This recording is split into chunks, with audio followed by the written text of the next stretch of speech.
Ezra Chiloba, Yes, Director sir. General of the Communications Authority. Welcome to Kenya's biggest conversation. It's the first time we're having this conversation with you in this particular position. The last time we had a conversation with you is when you were a farmer. I'm still a farmer. I'm still. That was in Kitale. That's about, I think, 2020. Yeah. Yes. Yeah. And you're still a farmer, Yeah, I'm still a farmer. still enjoying that. Yeah, it's a good way of looking at the world. As just said, how do we get food? How do we worship the stomach if we cannot produce from the farm? Yeah. So yeah. So you are the one that provides the sacrificial items. What do you farm? Almost everything. And everything here means? I mean, if you look at our zone where we come from, Trans Nzoia, we used to call it the bread basket of the country. Isn't it still the bread? I think it still is, except that the fortunes are not as good as they used to be. But there's great opportunity there, looking at large-scale maize production for both human consumption and animal consumption. It's now the new zone for coffee production, as well as avos.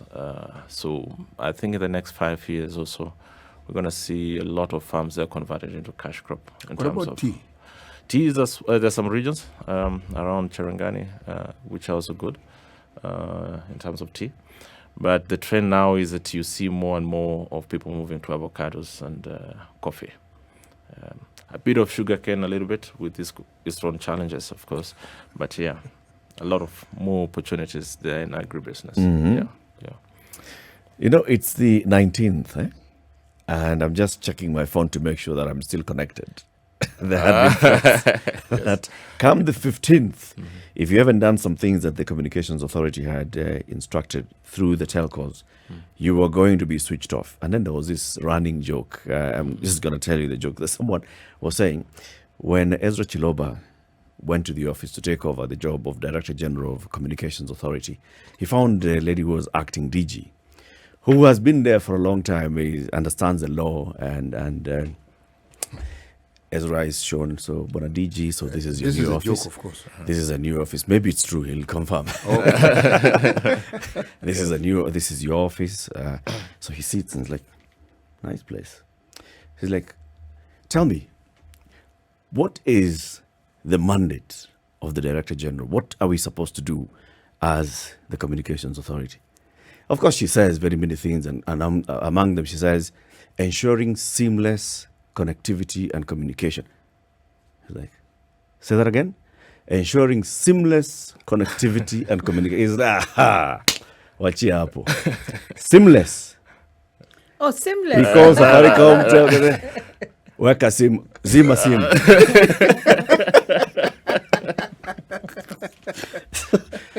So by the 15th, Ezra Chiloba was sure that he has met the KPIs. Yes. I can now go back to farming. That was interesting. But then now explain to us, what was that all about? I mean, it's still ongoing. You've extended this Yeah. by 6 months. But before you tell us why 6 months, what is it that you expected people to do? Maybe we need to go back into a bit of history on this subject. With the liberalization of the market, especially telecommunication market, and proliferation of mobile devices and communication opportunities, I mean, registration becomes important. Being able to know who is using which communication services became very critical. And the practice all over the world is that we actually have to make sure that an individual who actually is able to communicate must be enabled to do so, but must also be traceable when it comes to accountability. So with, of course, proliferation of mobile communication, it meant that more and more people are connected, more and more people are able to communicate. So the regulations are such that any SIM card which is issued, we must be able to trace it. And how are you able to trace it? You must be able to trace it with the person who owns it, who owns that. And that responsibility falls on both the operator as well as the individual. When the individual walks into a shop, to buy a SIM card. There's certain details they're supposed to provide. And what we found out is that some of the required standards were not being met. And you'll find that people are actually using communication devices without being duly registered. And that explains a lot of issues that we are confronted with when it comes to issues of national security, protection of consumers, people being conned of their hard-earned cash, just because you're not able to trace down people who are actually misusing those particular devices. So when we requested the operators to give us the true status of registration and compliance, what we found out is that quite a number of them had not been able to put together a database that is fully compliant. And hence we started a campaign to just ensure that they are fully compliant as per the law. And I think this protects the consumers as well as the operators themselves. And hence we had to do what we did to push this campaign. And the initial intervention is that, we started 2 years ago by having this exchange between ourselves and operators. But when we didn't see progress, we had now to issue notice to ensure that by 15th of April, there's full compliance. But it was largely on the part of the operators. But then the operators also went out to, of course, carry out the campaigns, mobilize citizens. And they informed us that, if you not have registered by this date, then we're going to switch you off. Of course, they have to switch you off if you're not compliant. But that was never really our intention at the time.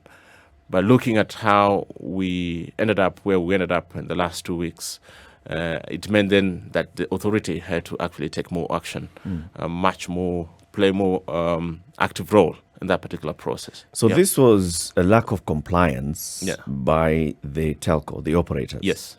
And it had happened over a long period of time. Yes. Which means that the oversight that the Communications Authority should have been offering over that long period of time was not being offered.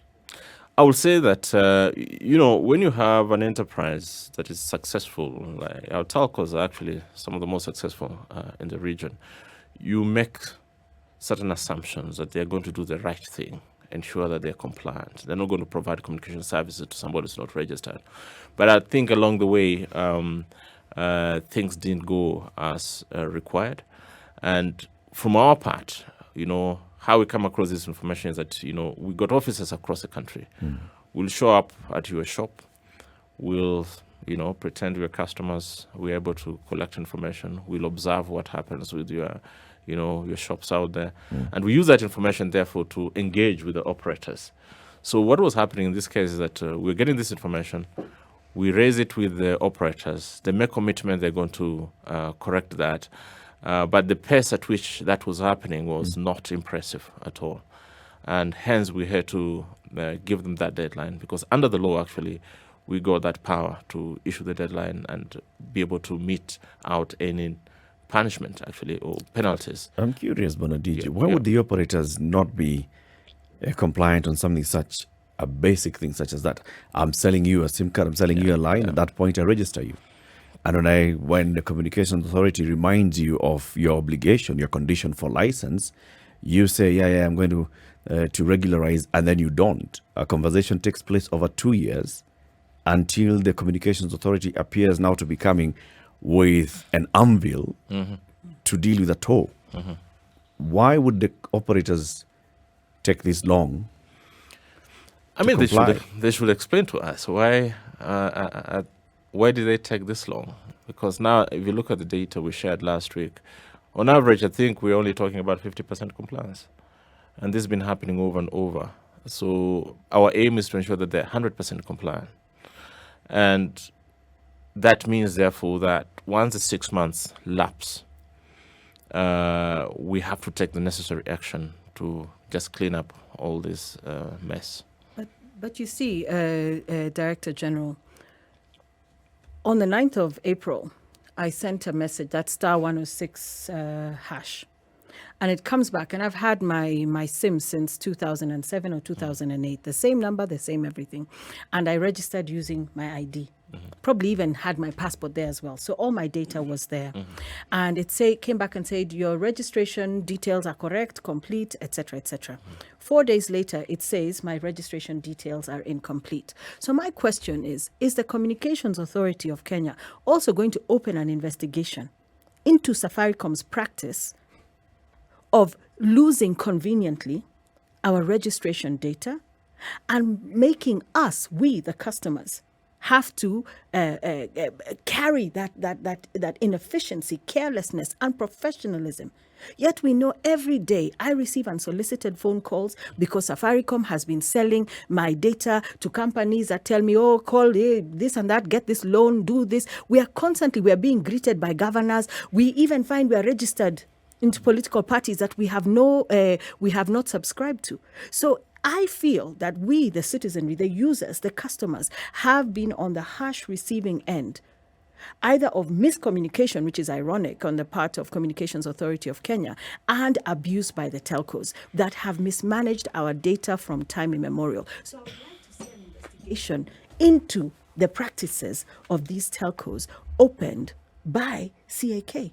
Because I am duly registered, and I'm not going to go now to start having my photograph taken. We're talking about the cost of living, the fact that we're struggling so hard. People are now supposed to go and queue. I saw Kenyans last week desperately because they were afraid. If you don't have your line, you can't fuliza, you can't send money, you can't do this, you can't do that. This is abuse of the consumer. And the consumer is never king, yet the consumer should be king. So how are you going to protect us? And have you opened that kind of investigation?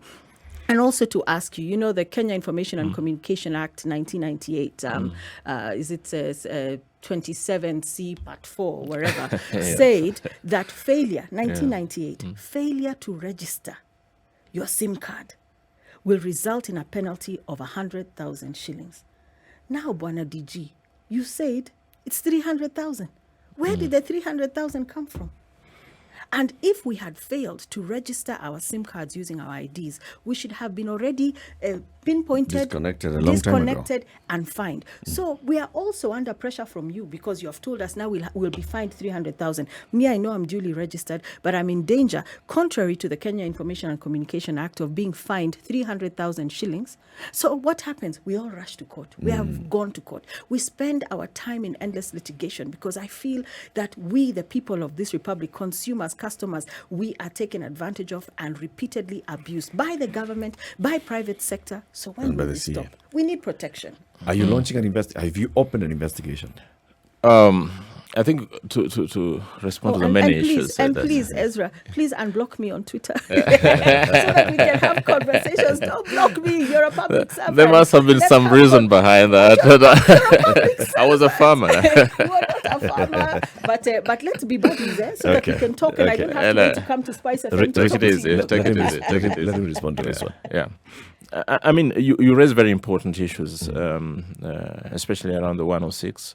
What had happened is that last year, when we had issued notices to the respective operators, they came together and agreed that perhaps they'll have one platform that will allow their customers to verify. So they came up with this code, 106 star 106 hash. That meant that regardless of your service provider, you can actually query and check the status of your registration. So during these last 2 weeks, what we established is that whilst we had agreed that we're going to have this common platform, the information you got from that platform was not standardized. Okay. So each operator was providing information to the best of their understanding. So as a regulator, by the time we were making that announcement on Sunday of that 106, at that time they had no standardized information. And we directed them to standardize information. So what a person on Airtel will see is the same Telcom and Safaricom. So what we discovered at the time also is that it's true that if you looked at what Safaricom was telling you at the time, the information came such that, if basically showing you the numbers that are linked to your identification number. But then we posed the question, does that suffice in terms of registration status? So we proceeded from the point of view that should suffice. Mm-hmm. So that also meant that if we went to Safaricom database and, taking the response that we get from the query, we'll find that the information is consistent. But I think they went back and discovered that it was not full.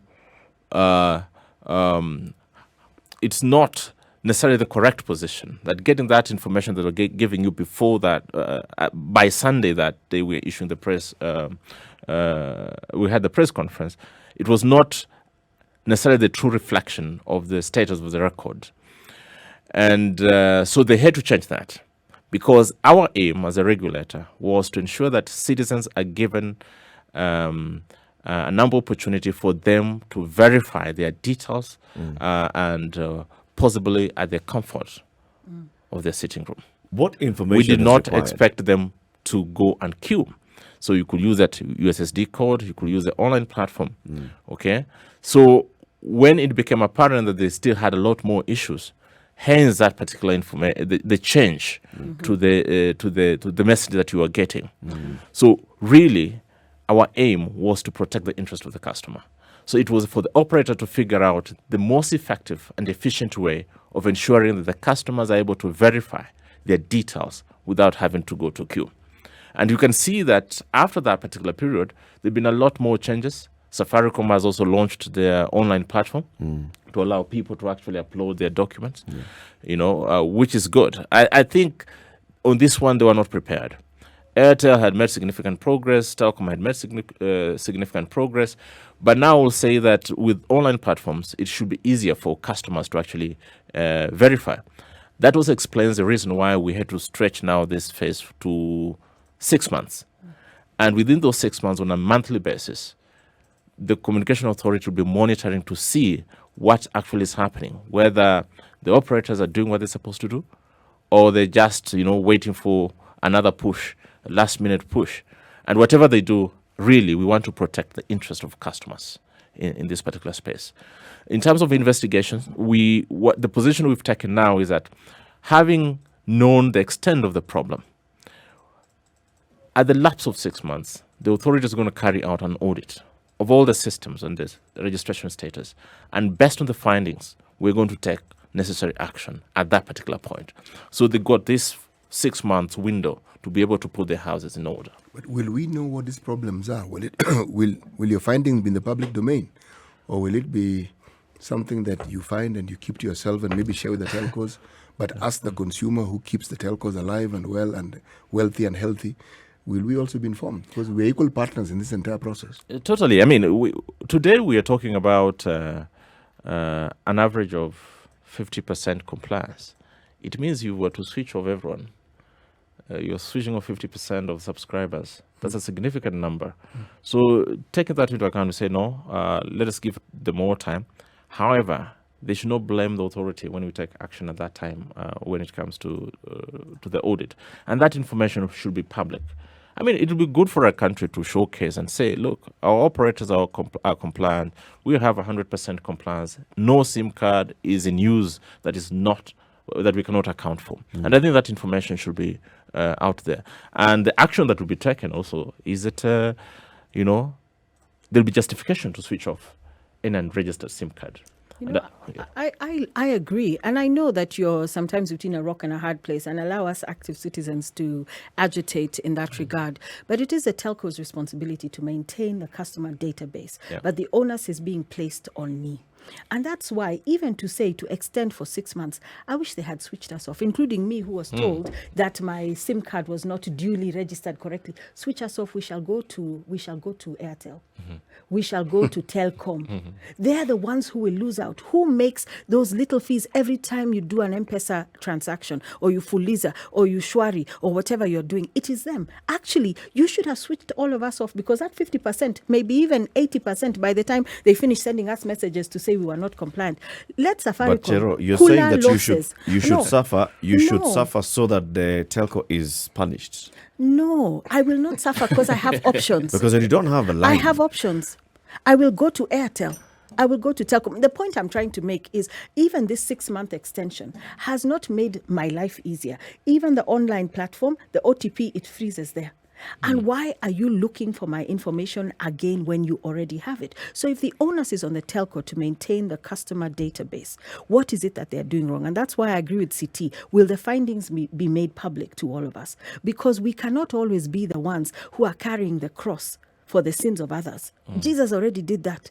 And we cannot be carrying on our backs the sins of the telcos who are constantly mining data from us and selling our information. And so, as somebody was saying, we bandy around conspiracy theories around using our data to rig elections, etc., etc. Do not blame us for thinking that way, because our data is at the mercy of telcos. There is that secret Sijui server zone somewhere in Ruiru being set up leading up to the elections in August. There's this. We live in this. Conspiracy, Mark. No, it's actually there. But we live in this situation where our data is continuously being manipulated. Chekeni. I want to ask a question though of the DG, but let's take a break because it's 29 minutes to 9. This is the Situation Room. Our guest host today, Charity Tsei, an active citizen, and Ezra Chiloba. He is the Director General of the Communications Authority of Kenya. Ezra, we must talk about Communications Authority's role in election preparedness and election management. But before we segue into that conversation, just quick clarification. What information is required from a mobile subscriber when they're registering their SIM card? Exactly. In fact, that's what I wanted to clarify before we go to the next thing I like. I mean, when we're asking people to make sure that they're compliant, basically means that the operator must have your name, your address, and a copy of your ID. Okay. Those are the basic requirements that you have to present to the operator. It's your name, your address, and your identification card. And if you're a minor basically means you are under 18 years. It means, and you need your SIM card registered, you must present your birth certificate, and of course the name of the ID, copies of your parents, so that they also take responsibility for that. And if you had a SIM card at before you turned 18, and now you are An adult. above 18, so you need to go also update those details, so that instead of using your parents' identification documents and the birth certificate, you update that to reflect your ID. And there are people who actually also had taken out SIM cards using passports, and those passports have expired. This is also an opportunity for you to go to update that information with the latest information on your passport, or if you want to change the ID from the passport to your national ID, this is an opportunity for you to be able to do that. And when doing so, what we're trying to do, again, I must emphasize this, we want to ensure that customers are able to do that at their convenience, so that you don't have to go queue unless it is necessary for you to go queue. And there are situations, of course, that you might be forced to go queue. There are cases also whereby you'll find that your ID has been used to register more than one number, and the other numbers you have no clue who the owners are. They're not your numbers. You also have to report that information to your respective operators so that they take necessary action to have that either switched off or properly assigned. So a number of things could be done, and this one is being done in the public interest, and I think the 6 months are adequate enough for us to be able to get there. Yeah. Okay. So And maybe she talked about the penalty. Yes. Actually, the regulations provide that non-compliance by the regulator or any person who provides false information, the penalty is up to 300,000 shillings. And our interpretation is that for the operator, if the penalty is up to 300,000 shillings, because every SIM card, when you talk about registration, is for every SIM card. It means non-registration of any SIM card, that SIM card is the one that is attracting that particular penalty. It's not... So it's the operator and not the person. No, that is the first thing. But for the person as well, if you provide false information, Okay. then we also have... That's 100K. No, it's 300,000. Up to 300,000. Up to 300,000. So I think it's something that we have to do. In our last communication we were talking about is an opportunity for the customers and the service providers to have an engagement that will create meaning for them. So this reprieve, I think, is good for them to ensure that that really happens. If it doesn't, then there's going to be trouble ahead. Was this communication shared from the onset with the telcos? Yes. I mean, why would the telcos appear so rudderless and confused over such basic info? I mean, what you're required when you're selling a SIM card is just to get the name, the address, and a copy of the ID of the person that you're selling a SIM card to. Why then would they appear so confused and not sure what they're supposed to do? I mean, maybe they'll have to explain to us what really happened, because from our end, we started this conversation for this particular campaign 2 years ago. Notices were issued, and they promised to take certain actions, but the actions were not yielding results that we wanted. And maybe to also contextualize a little bit, the way the different operators actually sell SIM cards. If you go to rural places, don't be surprised to find that, I see it somewhere in They're Kitale. hawked like fish. So they're hawking the SIM cards, laini shilingi 20, laini shilingi 20, that kind of thing. Yep. So that's where the problem starts. And it's also illegal to actually hawk SIM cards. You're only supposed to get your SIM card at an agent's premises or the dealer's premises, not on the streets.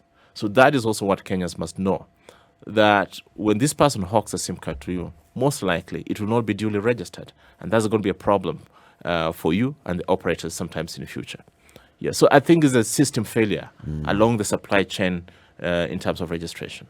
And I think that system failure is squarely at the feet of the telco, because these telcos themselves, and I'd asked last night on social media for people to give me questions that I could ask you, which I won't do now. But one of the people said he has noticed multiple lines registered on using his ID. He has reported it repeatedly.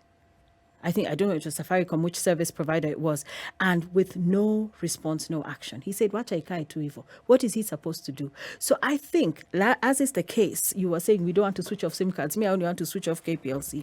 As is the case with switch off KPLC, as is the case with Safaricom and so on, customer care is so abysmal. It is like they are doing us a favor. If we had clearer protection and clarification from the telcos, where we know they are not going to misuse our data, where we know they will respond to us when we raise issues, where I know that when I go and I used my ID to register my SIM card, they will keep that record and not require me 13 years on or 10 years on to come and now start queuing again to give my data again. We don't have trust in the telcos that are by and large unregulated, and that's why we come back to you as Communications Authority and say your role is actually to stand in that gap and to protect us, not to punish us, the consumers, but rather make the onus and make the responsibility lie squarely at the feet of the telcos. Yes, they're nefarious people. I remember the Dusit incident where you discovered that there were many people moving pets. Right. Yes, but you see, what fraction of the population is that? Most of us are law-abiding citizens who buy airtime, bundles, Fuliza, etc., etc. We need protection. We are the ones who need protection, not punishment. And I'm sure security apparatus and so on is able to identify those ones, and the illegal selling of SIM cards, etc., can be curtailed. But by and large, vast majority of us are law-abiding, and we are tired of being exploited by the telcos. And that I totally agree with you. A lot of individuals, majority of Kenyans are law-abiding. So I think if each and every person did their part, we'll be in a better off space going into the future. So, yeah. Let's then move into elections. August 9th is coming, and we've heard from IEBC, we've heard from all the bodies that are concerned with election preparedness. Communication is central to this. There's communication in campaigns, there's communication in IEBC voter education, and then there's communication and connectivity in transmission of results. So let's start with, what role are you as a communications authority playing towards August 9th? Maybe I should also be clear. Sometimes we the fact that I was CEO of IEBC and now on you're this other side, the side's really different. I mean, they're one different. deals with elections, the other one deals with Yeah, but communication. the individual at least now at the center stage. But there's an IEBC trend exodus. Even Kasait has gone into data protection. So there's a trend. It looks like to go into comms in other places, you have to have started IEBC and then you move. And So- we so invite you to people- join IBC. Maybe you need to go join IBC. One of the yeah, why not? No, I mean, tufungue servers kwanza. Alafu. But DG, there's something you're saying. yeah. Let's hear it. Yeah. So my the thing is that the regulator, that's the Communication Authority of Kenya, our mandate is really wide. If you look at the things we focus on a daily basis, there is telecommunication regulation, there is broadcasting regulations, there is cybersecurity, there's e-commerce, there's what we call numbering. These numbers that we're talking about, we regulate that space as well. We manage the Universal Service Fund that provides infrastructure, supports infrastructure or communication infrastructure for unserved and underserved areas. So we do much more than the few things that now we've seen in the media on a daily basis. Now, when it comes to elections, I think our election, of course, have gone high-tech a little bit. And as you said, communication is playing a central role, one in results transmission. So that means, therefore, that the IEBC has to work with the telcos to ensure that they're able to access communication services or transmission services. And here we're talking about the 3G, 4G, 5G type of connectivity. If you look at our country today, compared to 2017, up to 96% of the country is covered when it comes to 3G, 5G. In 2017, we were at 78%. So 96%, we're really in a good space, as a country. Now, our role so far has been to ensure that the telcos actually collaborate with IEBC to support the IEBC. So what we have asked IEBC to do is to share with us their polling stations across the country. Then we map them out to just see the level of connectivity. And so far, out of the 27,000 polling centers, we are able to confirm that only less than 1,000 polling centers have connectivity challenges when it comes to 3G, 4G connectivity. And therefore, they have to figure out how they're going to deal with those particular polling centers. And they already have infrastructure in place. They've got satellite phones. They can be able to use that one. So every other month, I have meetings with the telcos to just report to us in terms of how they are prepared to support the Electoral Commission. So our role is more of coordination on that part. But the actual work is really being done by the operators in conjunction with the IBC under their own contractual arrangement. So that's one key important thing I thought I need to mention. The second bit is around media monitoring. Broadcasters, even as we speak here, a lot of this information we're able to monitor and see whether the programming code in broadcasting is actually being observed. And when it comes to election, that becomes very critical as well. So what we got infrastructure in place, capacity in place to monitor what is being aired on media, especially when it comes to campaigns. And oftentimes we get requests from enforcement agencies such as the police and NCAC to be able to help them get evidence around misuse of broadcasting spaces during the election campaign. The third, perhaps one of the most important aspects, is around the cyberspace. Cybersecurity is important to ensure that our communication infrastructure is actually secure. So we have what we call the K-site, basically the cyberspace team that monitors the cyberspace on an hourly basis, basically, to just ensure that the potential risks around cyber security are actually highlighted. And then we coordinate with the different enforcement agencies to take necessary action. So yeah, we do much more, but if there's something to remember on election preparedness, supporting IEBC through coordination of the telecom operators to ensure that they provide quality connectivity on the election day. We are carrying out media monitoring to support enforcement agencies, especially when it comes to violation of the broadcasting code, programming code rather. Then lastly, ensuring that the cyberspace is secure during this particular period. So those three things, I think, are takeaways. Critical mandate. You said there's about less than 1,000 polling centers of the 27,000 that have connectivity to 3G or 5G or 4G. Yeah. How many registered voters in this area? I mean, is it a critical number that if you look as a communication authority, you feel that this is a critical number that if you lack connectivity for whatever reason, it could influence the outcome? I mean, you have sat as the CEO of IEBC, it could influence the work of the IEBC. In terms of the actual numbers, of course, we need to get information from IEBC in terms of how many registered voters are in each of those polling stations. So IEBC is able to actually tell us. They're still working on their register, cleaning it up for certification. We'll be able to know. But our own observation usually is that the areas where we have difficult connectivity, usually the population is much, much lower. There are remote parts of the country, areas that are not easily accessible, and you might have a polling station with not more than 50 people, not more than 100 people. So that, to me, indicates that, the numbers might not be significant. And also, they're not concentrated in one area.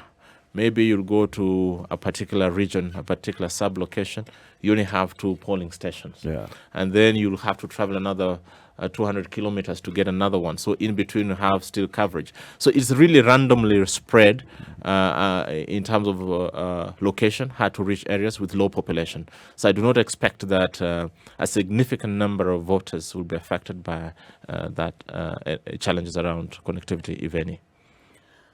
I thought that IBC had said it was 11,000 polling stations that had connectivity problems, and you're saying it could be about 1,000.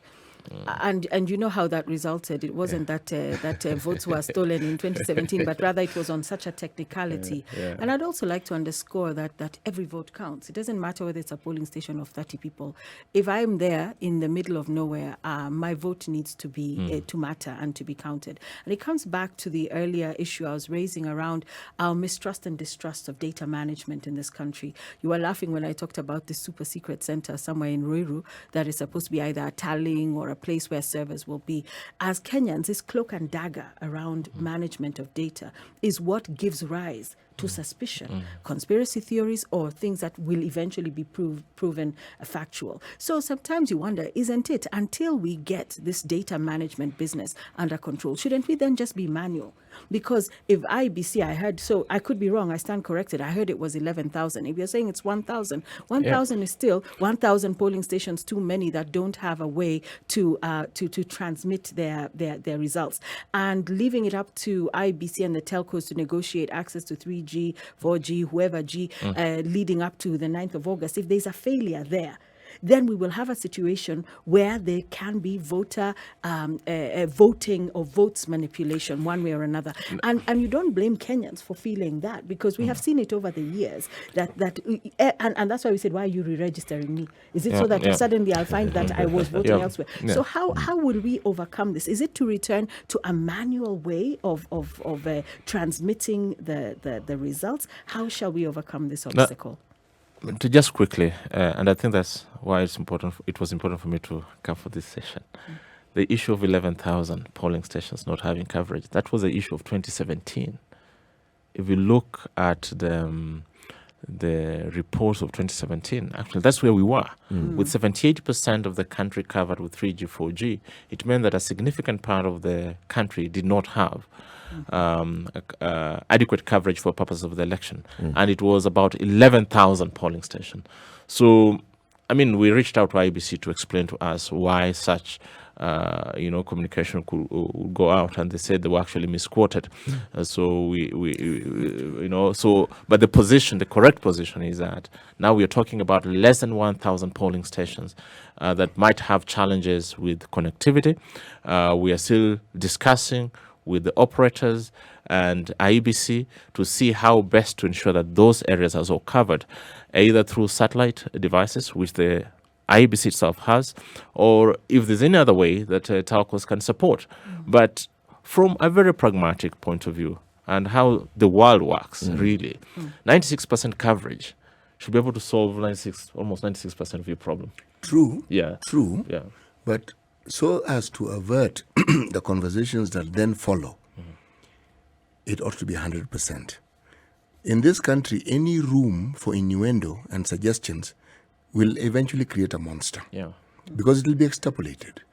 They will say, if it happened here, how then do we know that it didn't happen somewhere else and we're just being told? Yeah. So when you say that everything that if you don't have the communication apparatus that an alternative has to be spoken of. So we know Yes. that in this region, this is what we are going to do. So it We is don't have known in 3G, advance. we have satellite. Yes, we have satellite. And instead of satellite, we have camels. Instead of camels, we have donkeys. People will know.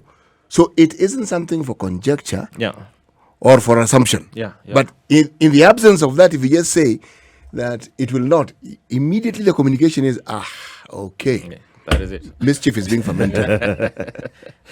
I totally agree with you. In fact, one of the lessons that I learned from the 2017 exercise is idea around effective stakeholder management, making sure that you have a common understanding across sectors, across actors, of what is actually expected or what is going on in this particular process.